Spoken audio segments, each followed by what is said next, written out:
बोले विष्णु भगवान की जय, शालिग्राम महाराज की जय, सत्यनारायण भगवान की जय। श्री सत्यनारायण कथा प्रथमो अध्यायो। एकदानेनि सारेणो निश्यासोल्काद्यात्मगुच्छा मुनिया सर्वे सोत्कं पौनकं खलो तृतीयं तंसं किं प्राप्ते वंचितं फलं तत्सर्वसोऽस्मिच्छामि प्रत्यस्य महामुने।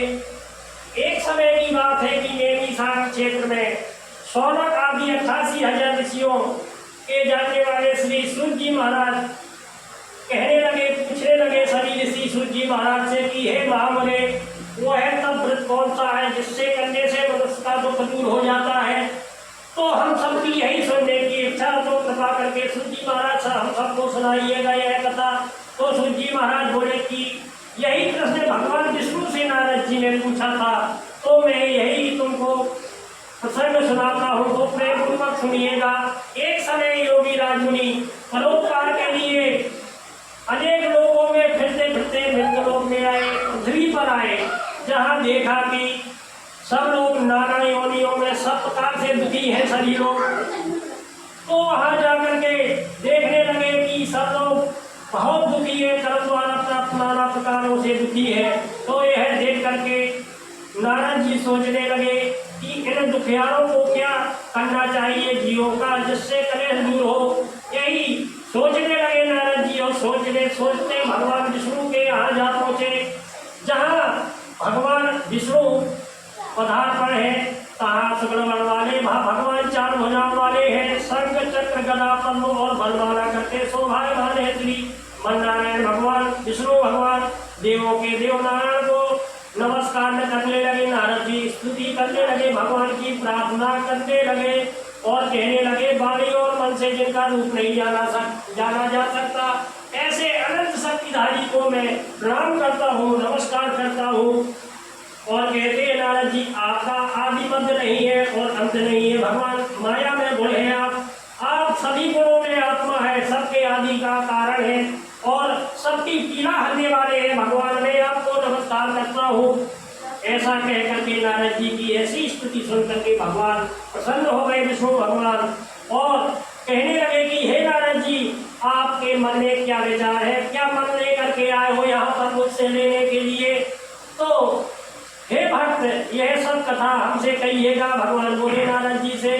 तो नारद जी बोले कि भगवान मृत्युलोक में मैं गया था, जहाँ देखा कि नाना प्रकार से सभी मनुष्य दुखी है, अपने पाप कर्म द्वारा नाना योनियों में जन्म लेकर के दुख भोग रहे हैं।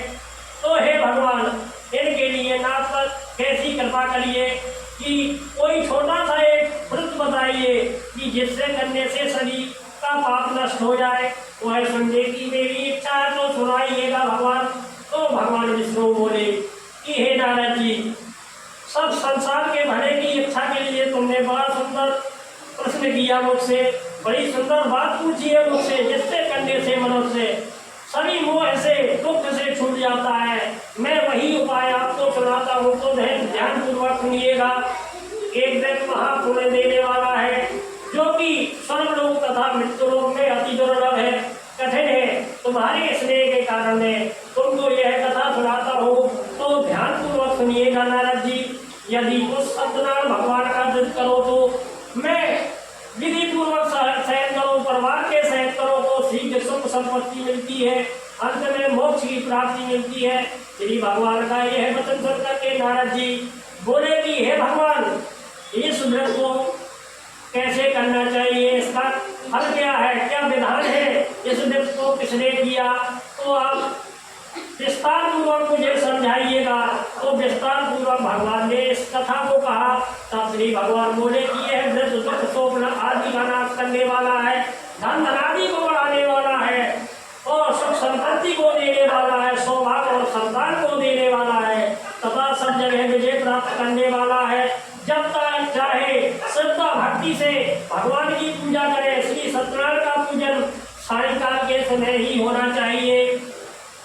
ब्राह्मणों तथा भाई बंधुओं से धर्म परायण होकर के करें। भक्ति पूर्वक सभा से सुंदर मटक का प्रसाद बना दें, और केला की फली, घी, दूध, गेहूं का आटा ले लें। यदि गेहूं का आटा न हो तो चावल का आटा ले लें। सकल या गुड़ मिला में सवा